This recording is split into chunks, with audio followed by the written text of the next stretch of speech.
In the last video, we talked about how to avoid crashing your motorcycle. Links below, but if you missed it or don't want to watch that video, well, this video is for you.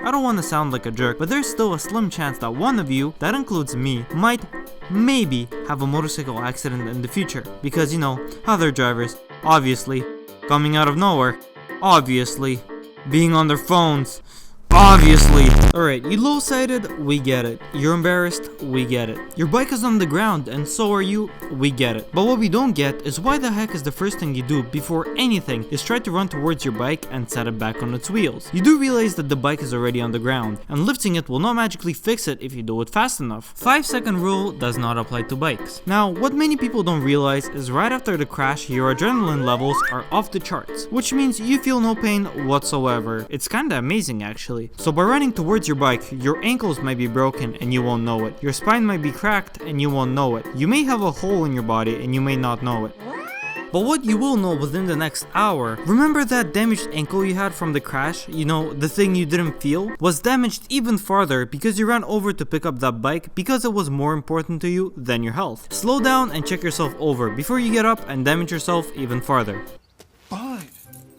Okay, so let's say you're fine, you checked yourself over and you're completely okay. You went over to your bike and picked it up with no problems. But there's one problem, for some reason it's not starting. You're cranking and cranking the starter motor and nothing is happening. In your mind, you're thinking it's over. The engine is damaged and it will cost thousands of dollars to repair. Nope, the only expensive part that will need some fixing is that starter motor you're burning out. Ugh, ever heard of tote sensors? Once a motorcycle reaches a specific angle, it shuts off the fuel pump so the engine does not proceed to damage itself.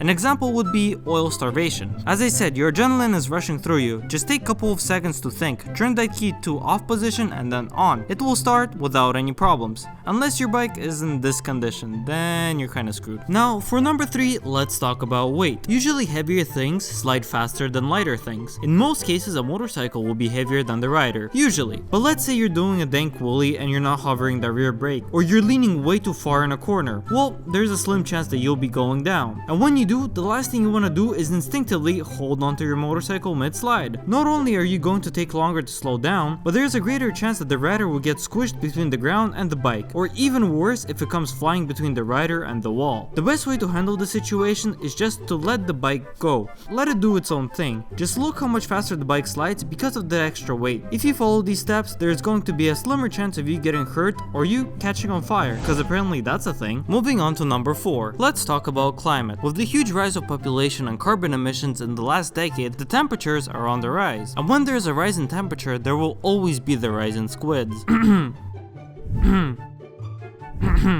Talking about you guys. Alright, do this. Go outside, press your hand against the asphalt with all of your weight and drag it for a couple of centimeters. Americans right now.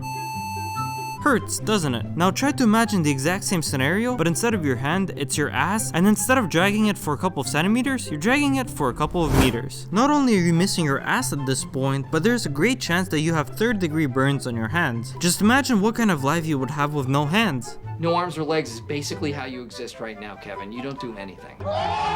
My tip is dress up for the slide and not for the ride. Plus, how are you going to smash someone's mirror without proper gloves? Nah, just a thought. Next up, we have GoPro cameras. Nope, motorcyclists don't use them just for motovlogging. They serve many other purposes, such as a helmet dashcam. Now, a lot of motorcycle accidents are caused by other drivers, and sometimes those other drivers like to run away or fail to acknowledge the fact that it's their fault. But lucky you have the proof. And man oh man, can you do a lot of things with it. Alright, step 1. Get into a motorcycle accident that is not your fault, preferably. Step 2. Most likely, the bike is totaled, so insurance will give you tons of cash for a new one. Step 3. Save the cash for now. Step 4. Upload the crash video onto YouTube. Step 5. Earn thousands of dollars from ads. That's totally how it works. Step 7. Gather all the money together and congratulations, you earned yourself a brand new Aprilia RSV4. Okay, maybe don't do that, but on a serious note, action cameras do really come in handy, especially when it comes to proving your innocence. So my advice is go ahead and invest some of your earnings into an action camera. You can thank me later. Thank you so much for watching this video. Many other videos are coming out soon, and we'll see you in the next one.